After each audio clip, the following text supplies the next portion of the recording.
老架一路，下步跨红。好，接上势，上步七星，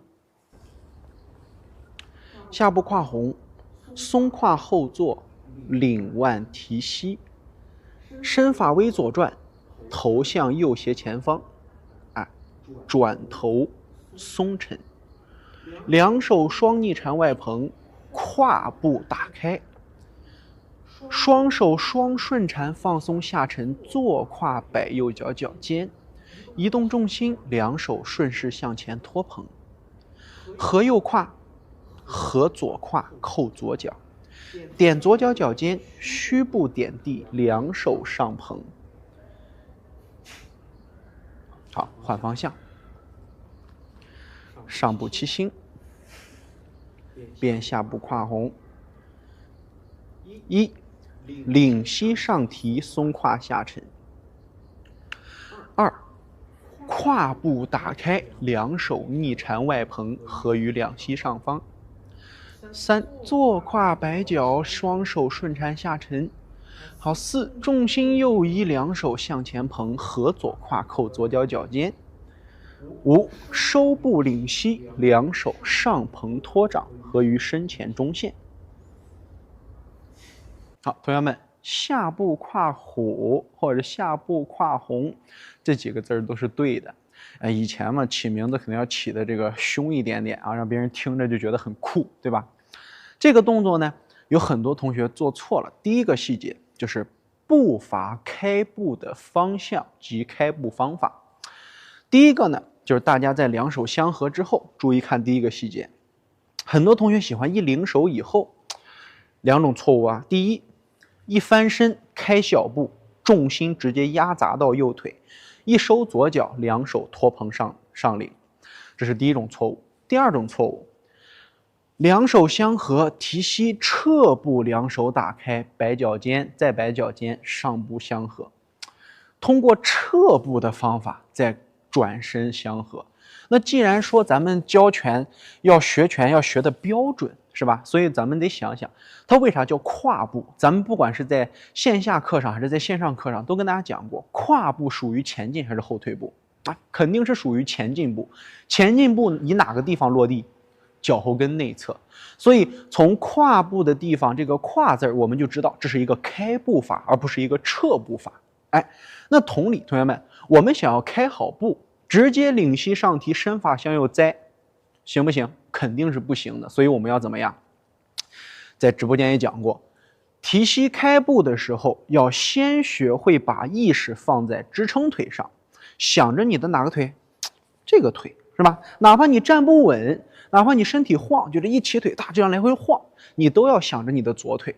这是第一步。第二步，想住左腿的目的是为了先把意识合在生根这个点。那既然生根，什么叫生根？往下扎。那就是提右腿的时候本来晃，好坐，你就不晃了。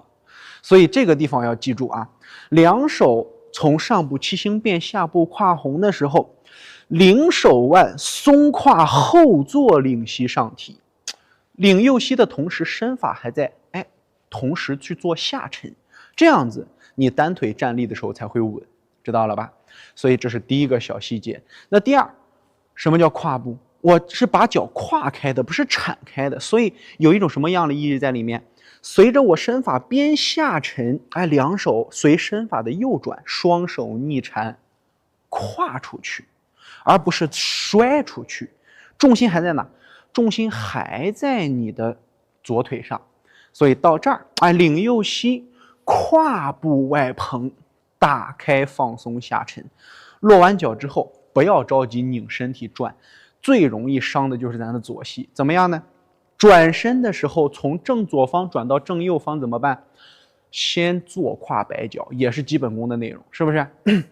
所以两手蓬开之后，与两膝相照，不要着急拧膝盖去转身先把当胯沉下来。身法下沉，咱老架一路在这几节课讲的强调内容是什么？以身领手，所以两手外蓬以后，身法的放松下沉带动两肩，沉肩坠肘，双顺缠放松下合。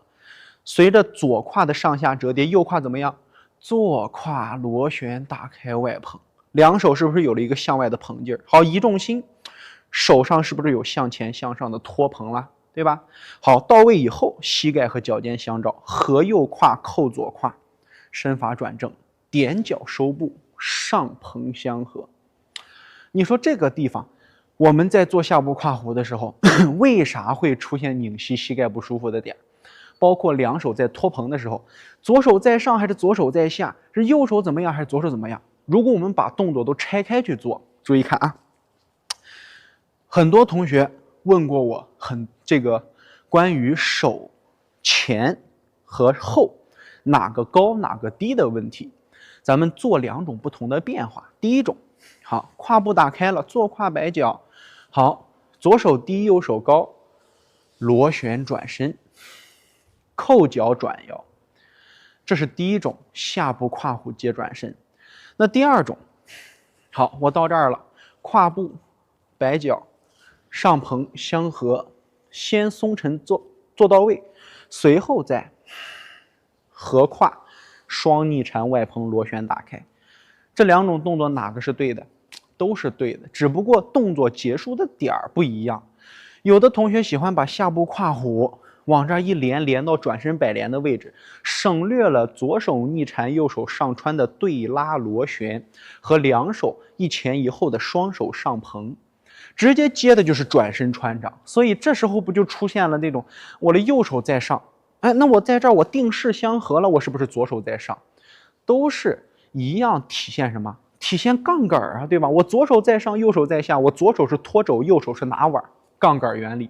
那我右手在上，左手在下，我是为了直接去拧转擒拿，这不都是一样的吗？只是同学们在辨识的时候出现了那种有的老师辨识的节奏不同，就出现了有些人练的时候是前手高，有的老师练的是后手高啊，这是一样的。